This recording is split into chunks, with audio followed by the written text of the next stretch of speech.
Hello and welcome to the online platform of Rouse Academy for Competitive Exams. And I, Pragya Pandey, welcome you all to our very special series on Daily News Review. बात करते हैं आज के महत्वपूर्ण article के बारे में। GS paper 3 social ecology और एनवायरनमेंट के लिए महत्वपूर्ण है। बात की जा रही है ग्रेट इंडियन बस्टर्ड की। आप सभी को पता है, जब ग्रेट इंडियन बस्टर्ड की बात कर रहे हैं, दैट मीन्स आपको सुप्रीम कोर्ट का एक दिशा निर्देश भी याद होगा, जहां पर इन्होंने इंडियन गवर्नमेंट को बोला था कि भाई आप हमें कॉम्प्रिहेंसिव डेटा दीजिए कि आप कंजर्वेशन के लिए, जो कि हमारा critically endangered great Indian bustard है, उसके लिए क्या कर रहे हैं। जैसा आप सभी को यहाँ पर याद होगा थोड़ा बहुत कि ग्रेट इंडियन बस्टर्ड एक लूमिंग थ्रेट यहाँ पर फेस कर रहे हैं। एक्सटेंशन की कंडीशन आ चुकी है due to the collision with the high transmission power lines, particularly अगर हम बात कर रहे हैं गुजरात और राजस्थान के क्षेत्र में, राइट। अलॉन्ग विद दैट ऐसे बहुत सारे एरिया है जहाँ पर कोइंसिडेंटली वाइटल हैबिटेंट है इन बस्टर्ड्स का, जिसको लेकर ये बहुत ज़्यादा थ्रेट फेस कर रहे हैं। जीआईबीज जो कि लार्जेस्ट है 4 बस्टर्ड की कैटेगरी में, 4 बस्टर्ड स्पीशीज जो इंडिया में पाई जाती हैं उसमें से लार्जेस्ट देखने मिल रही है। इसके अलावा आपको याद है Macqueen's bustard, lesser florican and the Bengal floricans भी हमें देखने के लिए मिलते हैं।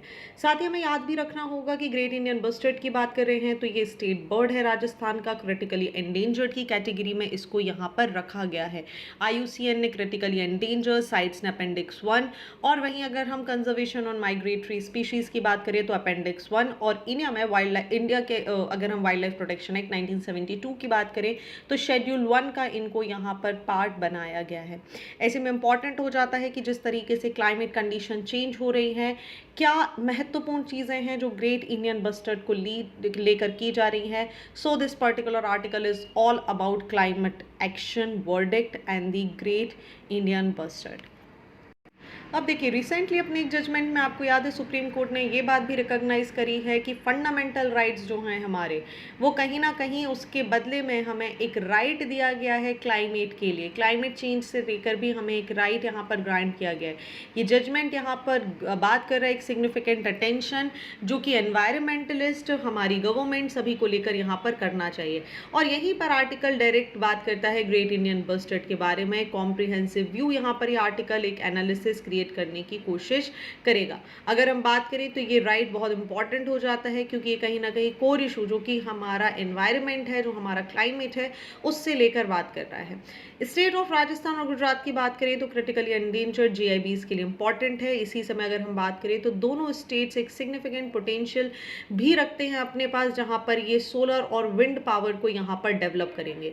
2019 में बहुत सारे पब्लिक स्पिरिटेड इंडिविजुअल्स की अगर हम बात करें, दैट मीन्स पिटिशनर बेसिकली, इन्होंने एक PIL यहाँ पर फाइल करी जहाँ पर कंजर्वेशन जो है ग्रेट इंडियन बस्टर्ड का, उसको लेकर बात की जा रही है। इन्होंने ये भी बोला कि देखिए, कहीं ना कहीं जो फर्दर कंस्ट्रक्शन है सोलर और विंड एनर्जी इंफ्रास्ट्रक्चर का, उसको यहाँ पर कम कर दिया जाए। साथ ही ये भी बात की गई कि जो पावर लाइन है ये बहुत हैजार्डस है, जिसकी वजह से आपको पता है ग्रेट इंडियन बस्टर्ड की बहुत फ्रीक्वेंट डेथ हमें देखने के लिए मिल रही है। और इसी के तहत सुप्रीम कोर्ट ने यहाँ पर एक ब्लैंकेट बैन यहाँ पर लगा दिया on laying of overhead power lines in area of 99,000 square kilometre. ये इसमें इंक्लूड किया गया, आइडेंटिफाई किया गया प्रायोरिटी और पोटेंशियल एरियाज को, जो कि कहीं ना कहीं बस्टर्ड कंजर्वेशन के इंपॉर्टेंट है। कोर्ट ने ये ऑर्डर भी पास कर दिया कि भाई देखिए, हाई और लो वोल्टेज दोनों लाइन के बारे में उनको अंडरग्राउंड कर दीजिए ताकि यहाँ पर बस्टर्ड्स को प्रोटेक्ट किया जा सके। अलॉन्ग विद दैट गवर्नमेंट ने यहाँ पर चैलेंज किया इस ऑर्डर को और बोला कि देखिए, इंडिया एक इंटरनेशनल क्लाइमेट कमीशन को लेकर काम कर रहा है। हमने टारगेट सेट किया हुआ है कि हम नॉन फॉसिल फ्यूल्स के थ्रू यहाँ पर काम करेंगे, हम कार्बन एमिशन को कम करेंगे। ऐसे में इंपॉर्टेंट हो जाता है कि हम विंड एनर्जी और स्पेशली हम सोलर एनर्जी को लेकर यहाँ पर काम करें। इसी डिसीजन को आगे अगर हम लेकर जाएं तो मार्च 21/2024 को कोर्ट ने मॉडिफाइड किया earlier order and they recalling the blanket prohibition on transmission line. It left the recalibration of order to scientific expert. To that and it set up an expert committee for the inter alia assess and feasibility of the grounding power lines, और identify किया गया कि bustard conservation के लिए इसकी महत्वपूर्णता क्या है। ये कमेटी यहाँ पर देखिए अपनी रिपोर्ट सबमिट करेगी जुलाई 2024 में, और उसके बाद हमें देखना होगा कि कोर्ट की यहाँ पर क्या चीज़ें देखने के लिए मिलेंगी। साथ ही आप एक चीज़ याद रखिए कि जो राइट है हमारा क्लाइमेट चेंज को लेकर, right against the adverse impact of climate change की हम बात कर रहे हैं, तो ये राइट रिकॉग्नाइज किया गया है under the right of equality article 14 and right to life article 21 के अंतर्गत, जो कि एनश्राइन कर रहा है हमारे कॉन्स्टिट्यूशन ऑफ इंडिया में। कोर्ट यहाँ पर एक्सप्लेन कर रहे हैं कि क्या थ्रेड्स हमें क्लाइमेट चेंज की वजह से देखने के लिए मिल रहे हैं। स्पेशली अगर हम बात करें तो जो मार्जिनल सोसाइटीज़ हैं, वल्नरेबल सोसाइटीज़ हैं, वल्नरेबल ग्रुप हैं, उनके बारे में भी यहाँ पर बात की जा रही है। इसी को कॉन्टेक्स्ट को ध्यान में रखते हुए इंडिया में क्लाइमेट चेंज एक्शन प्लान्स को लेकर इंटरनेशनल कमिटमेंट्स को ध्यान में रखते हुए आर्टिकल 21 और आर्टिकल 14 में हमको अधिकार दिया गया है कि हमारे पास क्लाइमेट चेंज जो परिवर्तन हो रहे हैं, right against the adverse impact of climate change की भी बात की जा रही है। हाउएवर वी हैव टू सी कि यहाँ पर क्या फाइनल डिसीजन हमें देखने के लिए मिलता है। चलिए moving on to the next article of the day, बात करते हैं on India's heat action plan. What is it, heat waves क्या होती हैं, इन सारी चीज़ों को यहाँ पर डिटेल में समझेंगे। देखिए, इंडियन मेट्रोलॉजिकल डिपार्टमेंट, जैसे ही समर्स आ गए हैं हम हीट अलर्ट्स आने लगते हैं आईएमडी के थ्रू। आपको पता है वेरियस स्टेट्स इंडिया की ऐसी होती हैं जो परेशान होती हैं हीट इफेक्ट्स को लेकर। ऐसे में नॉर्थ ईस्ट और वेस्टर्न इंडिया की बात करें तो अभी तक आप देखिए 3.1 से लेके 5 डिग्री सेल्सियस का जो टेम्परेचर यहाँ पर है वो अबव नॉर्मल यहाँ पर ऑलरेडी नोट किया जा चुका है। इवन अभी समर्स की शुरुआत भी नहीं हुई है। आईएमडी ने प्रेडिक्ट किया है कि लगातार मैक्सिमम टेम्परेचर यहाँ पर होगा। हीट वेव्स की कंडीशन हमें देखने के लिए मिलेंगी अपकमिंग डेज में, specially in eastern and southern India, जिसकी वजह से कहीं ना कहीं इंडिया का जो रेडीनेस है, क्या हम हीट वेव्स के इम्पैक्ट से बचने के लिए तैयार हैं या नहीं, इस बारे में भी सवाल उठने लगे हैं। सो नाउ द क्वेश्चंस कम कि आखिर हीट वेव्स क्या होती हैं। तो समझिए, आईएमडी डिफाइन करता है हीट वेव को उनकी फिजियोग्राफी ऑफ द रीजन के आधार पर, राइट। आईएमडी बोल रहा है कि हीट वेव का मतलब यहाँ पर है जो मैक्सिमम टेम्परेचर है वो रिकॉर्डेड स्टेशन पे 40 डिग्री सेल्सियस हो मैदानी क्षेत्रों में, पहली बात। दूसरी चीज़ यहाँ पर बोली जा रही है कि चलिए मैदानी क्षेत्रों के लिए तो 40 डिग्री सेल्सियस है, लेकिन वहीं अगर हम कोस्टल एरिया की बात करें तो ये जो मैक्सिमम टेम्परेचर है दैट शुड बी 37, और अगर हम हिली क्षेत्रों में बात करेंगे तो यही टेम्परेचर आपका 30 डिग्री सेल्सियस होगा। हीट वेव्स यहाँ पर कब माना जाएगा, जब ये जो नॉर्मल टेम्परेचर है, जब इसमें किसी भी तरीके का एक एबनॉर्मल इंक्रीज देखने के लिए मिलता है, तब हम उसे हीट वेव की कैटेगरी में रखते हैं। There is normal heat wave when the departure is 4.6 to 6.4 degree Celsius, और सीवियर हीट वेव की भी कंडीशन हमें देखने के लिए मिलती है जब ये 6.4 से भी ऊपर पहुंच जाता है। सो फॉर एग्जांपल, अगर हम प्लेन्स एरिया के लिए 40 डिग्री सेल्सियस मान रहे हैं और अगर वो 40 से 44, 45 या 46 तक जा रहा है, तभी भी हम इसे एक नॉर्मल हीट वेव के इफेक्ट में रखेंगे। But if it is crossing the 6.4 mark, that means यहाँ पर एक्सट्रीम हीट वेव की कंडीशन यहाँ पर देखने के लिए मिल जाती है। सो ऑन एन एवरेज अगर हम बात करें तो हीट वेव तब है जब यहाँ पर greater than the temperature is 45 degree Celsius हमें देखने के लिए मिलता है, और सीवियर हीट वेव का मतलब है जब 46 beyond, that means 47 degree Celsius हमें देखने के लिए मिलता है। ऐसे में इम्पॉर्टेंट हो जाता है ये दोनों चीज़ों को समझना कि ये हीट वेव से निपटना हमारे लिए क्यों ज़रूरी है। आप समझिए, जब हम हीट वेव्स की यहाँ पर बात कर रहे हैं तो इनकी सीवियरिटी और फ्रीक्वेंसी लगातार बढ़ती जा रही है। स्पेशली अगर हम सिटीज़ की बात करें, डिस्ट्रिक्ट्स की बात करें, तो they have prepared heat action plans also. Heat action plan का मुख्य उद्देश्य ही ये है कि जो प्रिपेयर्डनेस है, जो तैयारी है, उसको बढ़ा कर रखना, क्योंकि देखिए हम हीट के इफेक्ट तो कम कर नहीं पाएंगे अभी। Now what we have to do कि हम उससे बचे कैसे। ऐसे में इसके एडवर्स इम्पैक्ट को कम करना और एक्सट्रीम हीट को कहीं ना कहीं स्ट्रैटेजीज और मेजर्स के थ्रू उनके लिए प्रिपेयर होना। ऐसे में नेशनल डिजास्टर मैनेजमेंट अथॉरिटी और आईएमडी ने यहाँ पर रिपोर्ट किया है to be working with 23 states to develop HAPs, जिसे हम हीट एक्शन प्लान के नाम से जानते हैं। कोई सेंट्रलाइज डेटाबेस नहीं है HAP पर, बट एटलीस्ट 23 HAP एग्जिस्ट करते हैं स्टेट और सिटी लेवल्स में। वहीं पर कुछ स्टेट की बात करें जैसे Orissa and Maharashtra, they are lying out district level HAPs। HAP India की बात करें अगर हम, तो एक ये जनरल पैटर्न है जो कि एक स्नैपशॉट बता रहे हैं किसी भी रीजन के बारे में कि उसकी हीट प्रोफाइल क्या है, इंक्लूडिंग सारी इंफॉर्मेशंस कि यहाँ पर पास्ट हीट वेव इवेंट्स क्या रहे हैं, ईयरली ट्रेंड क्या है, समर में मैक्सिमम टेम्परेचर क्या होता है, लैंड सरफेस का टेम्परेचर हमें किस तरीके से देखने के लिए मिलता है, और एल्स अगर हम यहाँ पर बात करें सी सरफेस टेम्परेचर क्या होता है, वल्नरेबिलिटी का असेसमेंट यहाँ पर करना, एक मैप आउटलाइन करना, क्या इमीडिएट अटेंशन की आवश्यकता है, कौन सी मिटिगेशन की आवश्यकता है, उन सारी चीज़ों को तैयार करना ही इस मैप के अंतर्गत शामिल किया जाता है। इम्पॉर्टेंट है क्योंकि एक ये डायरेक्टिव प्रोवाइड करते हैं हॉस्पिटल्स को, गवर्नमेंट को कि देखिए भाई इस तरीके की कंडीशन हो सकती है and you have to be prepared. That is why HAPs को हमने यहाँ पर नाम ही दिया है हीट वेव एक्शन प्लान, जो कि अपने आप में प्रिपेयर्डनेस के लिए काम कर रहे हैं। आगे अगर हम बात करें तो एक adequate number of train health care workers को यहाँ पर रिकॉग्नाइज किया जाता है, इनको ट्रेनिंग दी जाती है। हीट रिलेटेड इलनेस क्या है, उनके लक्षण क्या होंगे, क्या हमें कार्य करने की आवश्यकता है। अलॉन्ग विद दैट नगर पालिका, नगर निगम या हमारे अगर हम ग्राम पंचायतों की बात करें तो इनको भी सजेस्टिव मेजर्स दिए जाते हैं, जैसे लॉन्ग टर्म मेजर्स कि अर्बन प्लानिंग स्ट्रैटेजीज बनाना, ट्री प्लांटेशन करना, हीट रेजिलियंट रेजिस्टेंस बिल्डिंग को बनाना, अर्बन हीट आइलैंड इफेक्ट को कम करना, कूल रूफिंग का यहाँ पर टेक्नोलॉजीज का इस्तेमाल करना ताकि कम से कम सोलर एब्जॉर्प्शन हो, इंडोर टेम्परेचर्स को यहाँ पर कम रखना, क्रॉस वेंटिलेशंस को बढ़ाना, जैसी सारी चीज़ों के बारे में यहाँ पर HAPs के थ्रू काम किया जाता है। हालांकि एक तरफ जहां हम HAPs की बात करें तो ये अपने आप में एक बहुत एक्सीलेंट गाइडलाइन है that have brought into focus the problem, the real problem of heat waves और उससे कैसे निपटा जाए, बट अभी भी इसके ऊपर बहुत काम करना ज़रूरी है।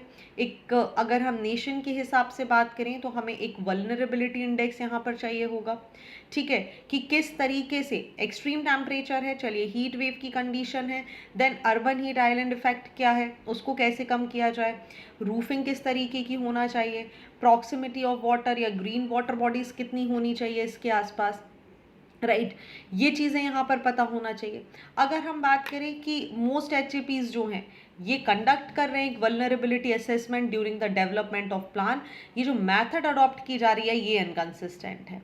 इट इज़ देयरफॉर टाइम कि हम एक ट्रांजिशन लेकर आएँ, एक full fledged climate risk assessment के लिए यहाँ पर बात करें ताकि जो आइडेंटिफाई किया जा सके परेशानियों को, वल्नरेबिलिटीज़ को यहाँ पर देखा जा सके और कहीं ना कहीं एक यूनिफॉर्म वे में इसको असेस किया जा सके।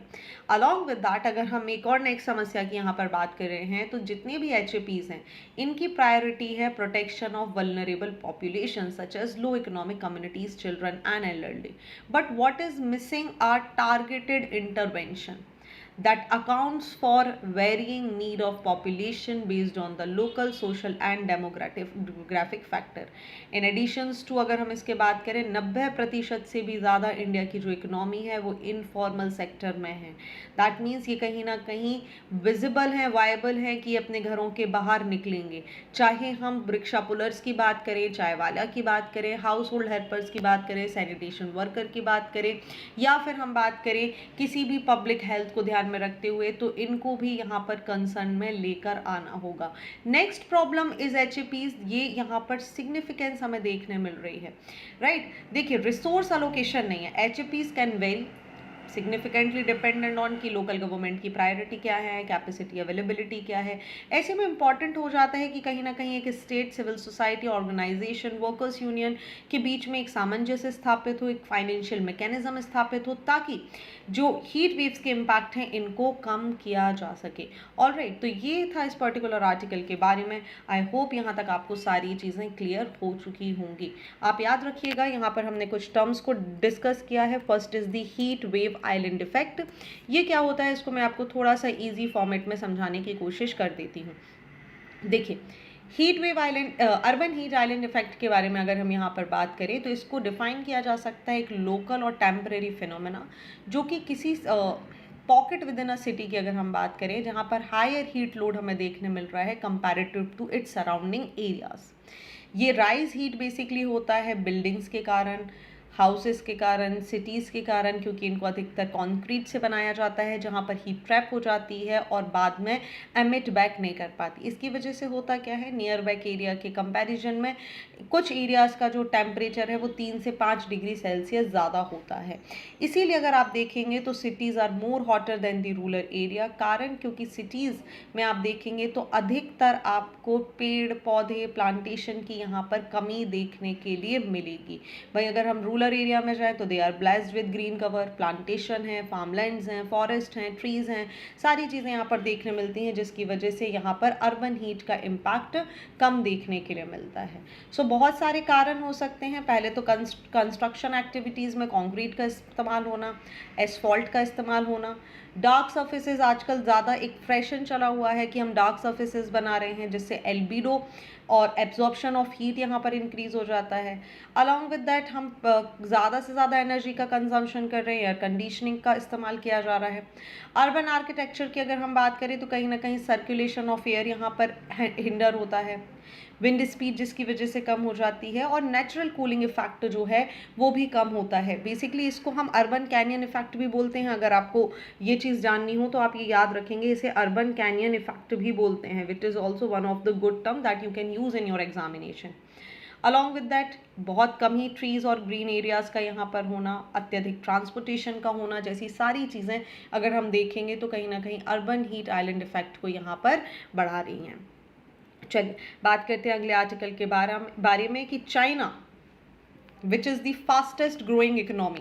ऐसा क्या हो रहा है कि चाइना लगातार बढ़ता जा रहा है और बाकी सारी कंट्रीज चाइना को लेकर थोड़ा सा टेंशन में है। एक्सप्लेनेटरी पोर्शन का पार्ट है, हम बात करने वाले हैं इंडियन एक्सप्रेस के एक आर्टिकल के बारे में।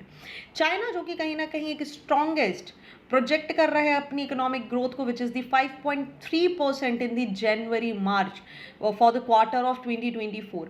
चैलेंजेस हैं, बहुत सारे प्रॉपर्टी मार्केट स्लो डाउन है, जिसकी वजह से आप देखेंगे डोमेस्टिक डिमांड में इशू है। But quarterly growth domestic priorities की बात करें तो इसमें एक शार्प राइज हमें 4.8 से 5% का देखने के लिए मिल रहा है। ग्रोथ प्रोजेक्टेड जो इकोनॉमिस्ट के द्वारा की गई थी, इवन मोर यहाँ पर हमें देखने के लिए मिल रही है। सो पहला रीज़न अगर हम इसको समझने की कोशिश करें तो which is the diversity of growth. जो नंबर्स हैं जो रिलीज़ किए गए हैं चाइना के नेशनल ब्यूरो ऑफ स्टैटिस्टिक्स के द्वारा, यहाँ पर ये बात कर रहे हैं कि जो ग्रोथ है ये कहीं ना कहीं एक्सपांड कर रही है in the service sector. Upbeat external demand हमें देखने मिल रही है, एक्सपोर्ट यहाँ पर ग्रोथ कर रहा है। स्पेशली अगर इंडस्ट्रियल सेक्टर की बात करें तो पहली चीज़ तो ये है कि यहाँ पर एक डाइवर्सिफिकेशन ऑफ ग्रोथ हमें देखने मिल रही है। दूसरा अगर हम बात करें तो इकोनॉमिस्ट ने एक और चीज़ पाया है, they find it hard to come up with the consistent read through of Chinese GDP data because multiple pressures यहाँ पर हमें देखने के लिए मिलते हैं। कहीं ना कहीं ट्रेड फिक्शन देखने मिल जाता है जो यूएस के साथ होता है, ये अपने आप में इशू है। वहीं Washington have slapped higher tariffs on Chinese export which has progressively clouded Beijing trade forecast. ऐसे में स्लो डाउन कुछ इकोनॉमीज़ में हमें देखने मिल रहा है वेस्टर्न यूरोपियन कंट्रीज़ के साथ, स्पेशली जर्मनी में बात करें जो कि एक और मेजर इकोनॉमिक रिस्क फैक्टर बन जाता है चाइना के लिए। रिटेल सेल ग्रो की अगर हम वहीं पर बात करें तो ये 3.1% हमें देखने के लिए मिली है, 5.5% जनवरी फरवरी के आसपास थी। तो एक स्लो डाउन भी हमें यहाँ पर देखने मिल रहा है कि जो कंजप्शन है वो कंटिन्यू तो है बट वो कम हो गया है, जो कि अपने आप में चाइनीज़ पॉलिसी मेकर्स के लिए एक चिंता का विषय है। How strongly retail sales are tie and consumption work for China, this we have to see। ऐसे में चाइना ट्रबल कर रहा है प्रॉपर्टी मार्केट के साथ और कहीं ना कहीं जीडीपी ग्रोथ भी कम देखने के लिए मिल रही है। बट अपार्ट फ्रॉम दैट आप देखिए यहाँ पर एक ट्रेंड हमें देखने मिल रहा है, एक रीअलोकेशन ऑफ इन्वेस्टमेंट किया जा रहा है। Real estate, manufacturing market, service sectors में यहाँ पर रिफॉर्म लाए जा रहे हैं, जिसके परिणाम स्वरूप अगर आप देखेंगे तो चाइना में एक इम्पैक्ट, एक जो ग्रोथ है वो हमें दूसरे तरह से देखने के लिए मिल रही है। ऑलराइट, चलिए बहुत ज़्यादा डिटेल में नहीं जाना है हमें, हम सीधा अब यहाँ पर अपने अगले आर्टिकल के बारे में बात करेंगे which is the Saudi Arabia. United Arab Emirates, इन्होंने रिकॉर्ड किया है heaviest rain ever after a severe thunderstorm hit the country on Monday night, killing at least one person and causing damage to home and businesses. According to अगर हम बात करें state run WAM news agency के अनुसार, तो ये historic weather event था जिसने पिछले 1949 में जो यहाँ पर डेटा था उसको भी सरपास कर दिया है। अगर हम बात करें हैवी रेन्स अनयूजुअल हैं यूएई में, आपको पता है एरिड रीजन है, अरेबियन पेनिनसुला की कंट्री है, ऐसे में ओकेजनली रेन्स हमें यहाँ पर देखने मिलती हैं during the cooler winter month. समझते हैं क्या हुआ है। देखिए थंडर स्टॉर्म यहाँ पर मंडे नाइट को हमें देखने मिला। ट्यूसडे को बिल्कुल इसी तरीके से अगर हम बात करेंगे 142 मिलीमीटर रेन यहाँ पर हमें देखने मिली है डिजर्ट सिटी ऑफ दुबई में। यूजुअली सिटी में जो रेन होती है एक पूरे साल में अगर हम बात करें, this rain is much even half average जो यहाँ पर है that is 94.7 mm of rain at Dubai international airport यहाँ पर नोटिस किया है। ये हैवी रेन कहीं ना कहीं डिस्ट्रप्शन है एयर ट्रैवल का, जिसकी वजह से एयर ट्रैवल और बाकी ऑपरेशंस भी यहाँ पर ठप हो गए हैं। नाउ द क्वेश्चंस कम कि भाई हैवी रेनफॉल हुआ कैसे। देखिए प्राइमरी रीज़न यहाँ पर है stormy system which was passing through the Arabian peninsula और ये मूव कर गया गल्फ ऑफ ओमान की तरफ। अगर हम एक्सपर्ट्स के हिसाब से यहाँ पर बात करें तो cloud seeding rain could have been exacerbated by the cloud seeding, क्योंकि आपको पता है अभी दुबई ने रिसेंटली क्लाउड सीडिंग भी यहाँ पर करी थी, जहाँ पर सॉल्ट को मिक्स करके यहाँ पर ड्राई आइस के साथ कहाँ पर क्लाउड्स में सीड किया जाता है, जिसकी वजह से कंडेंसेशन की प्रोसेस बढ़ी और इसी के साथ नेचुरली क्लाउड्स फॉर्म होंगे और इवेंचुअली रेनफॉल होगी। ऐसे में अगर हम बात करें तो क्लाउड सीडिंग फ्लाइट्स को यहाँ पर रेन के पहले 6 और यहाँ पर इसके पहले भी इसको छोड़ा गया था, जिसकी वजह से शायद देखिए कि जो पानी है वो यहाँ पर बढ़ गया। Along with that climate change भी इसके पीछे एक रीज़न हो सकता है। यूएई का जो एवरेज सरफेस टेम्परेचर है वो 0.4 डिग्री सेल्सियस बढ़ चुका है 2003 से 2022 के बीच में।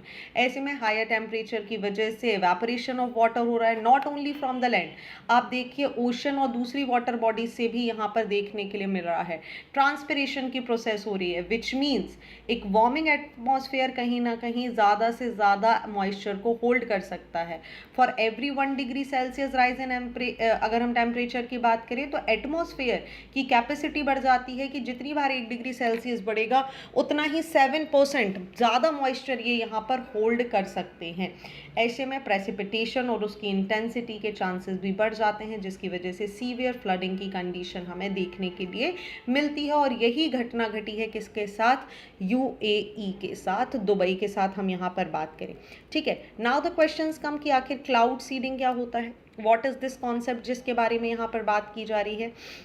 तो समझिए क्लाउड सीडिंग की अगर हम बात कर रहे हैं तो ये एक वेदर मॉडिफिकेशन टेक्निक है जिसके अंतर्गत कुछ सब्सटेंसेस को इस्तेमाल किया जाता है क्लाउड्स के साथ ताकि प्रेसिपिटेशन को बढ़ाया जा सके।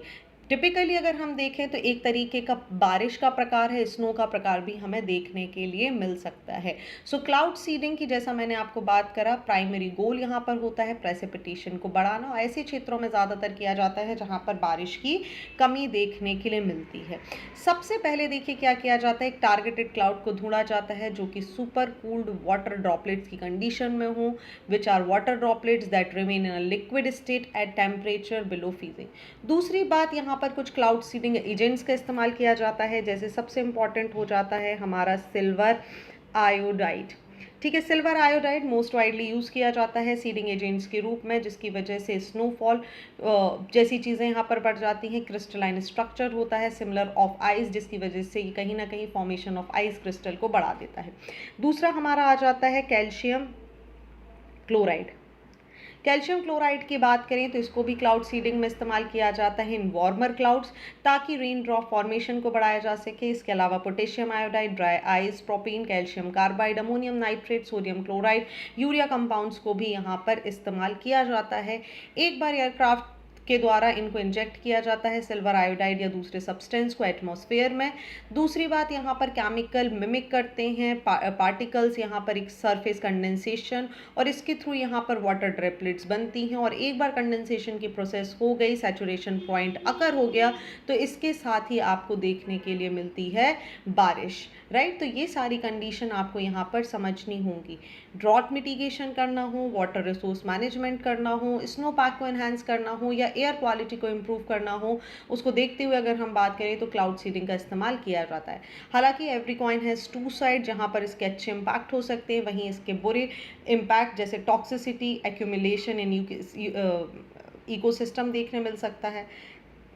क्योंकि हम यहाँ पर बात कर रहे हैं केमिकली इंड्यूस्ड की, तो हेल्थ एंड सेफ्टी इश्यूज भी हो सकते हैं, कई बार अनप्रिडिक्टेबल हो सकते हैं, जिसकी वजह से आप देखेंगे तो बाढ़ आने की भी संभावना हो सकती है।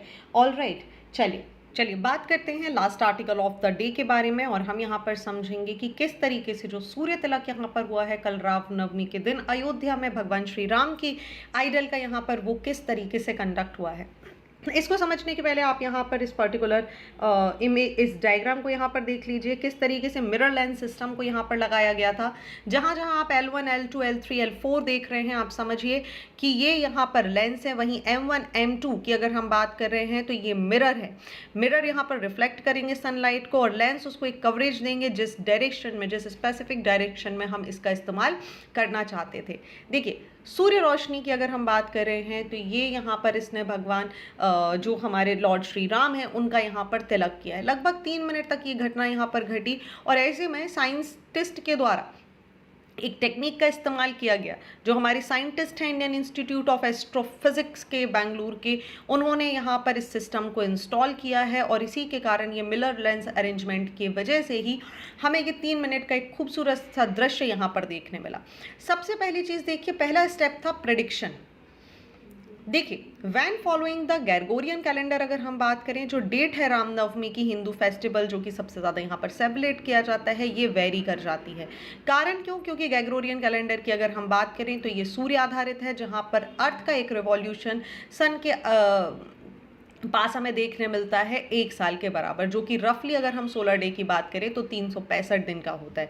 वही अगर हम हिंदू कैलेंडर की बात करें तो ये लूनर कैलेंडर है, जो कि मून के रिवॉल्यूशन के अनुसार काम करता है कि मून का revolution around the earth which is 1 revolution equal to the 1 month हमें देखने के लिए मिलता है। जहाँ पर सोलर ईयर 365 डेज कवर करता है, वहीं पर अगर हम चंद्र कैलेंडर के हिसाब से बात करें तो ये 354 दिन का होता है।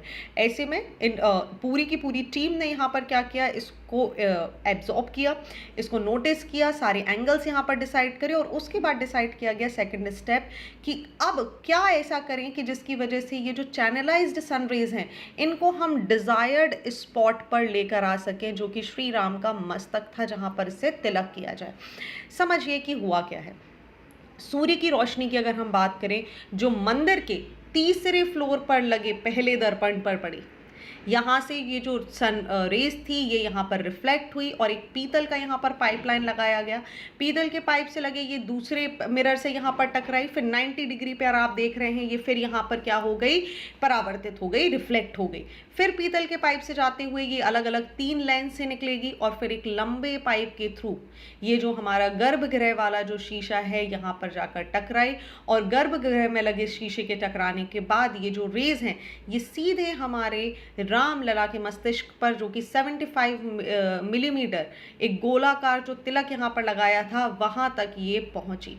समझिए, इंपॉर्टेंट है क्योंकि यहाँ पर सन का प्रेडिक्शन करना, किस तरीके से ये पूरा चीज़ काम करेगा, फिनोमेना, इसको यहाँ पर देखना इंपॉर्टेंट था। इसी के लिए अष्ट धातु का 65 फीट लंबे 20 पाइप लगाए गए थे। इनमें फिल्टर भी लगाया गया है जिसकी वजह से जो गर्म किरणें हैं, ठीक है, वो कहीं राम लला पर ना पड़े और ताकि ये पूरा का पूरा जो कॉन्सेप्ट है, पाइपों को सीलिंग से जोड़ा गया और पाइपों को इस तरीके से लगाया गया है कि लेंस और दर्पण की सहायता से यहाँ पर सारी की सारी चीज़ें एक्टिव की जा सके।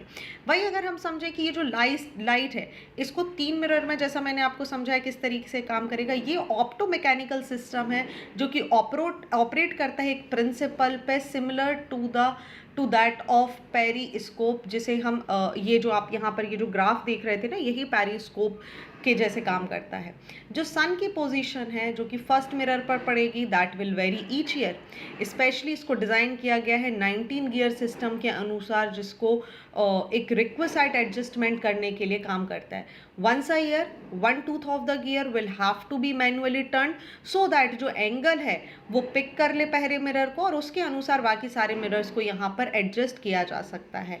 ये जो नंबर 19 है इसको यहाँ पर चूज किया गया था to correspond to the Metonic cycle, a period of 19 years in which there are 235 lunar month, after which the moon phase recur on the same day of the solar year. That means that every 19 year the system will effectively reset and cycle will begin again, और इसी के साथ ये यहाँ पर काम करता है।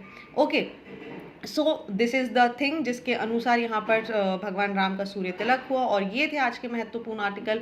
आई होप यहाँ तक आपको सारी बातें क्लियर हो चुकी होंगी। इन केस अगर आपको किसी भी प्रकार का कोई डाउट है, कोई समस्या है, तो आप मुझे pragyaPandey@rausacademy.in पर डायरेक्टली मैसेज भी कर सकते हैं। So thank you for watching this video. Do not forget to hit like button, comment your valuable feedback and also press the subscribe button to never miss any updates. Please follow us on Instagram and Facebook. Links are given below in the description box. Thank you and see you soon.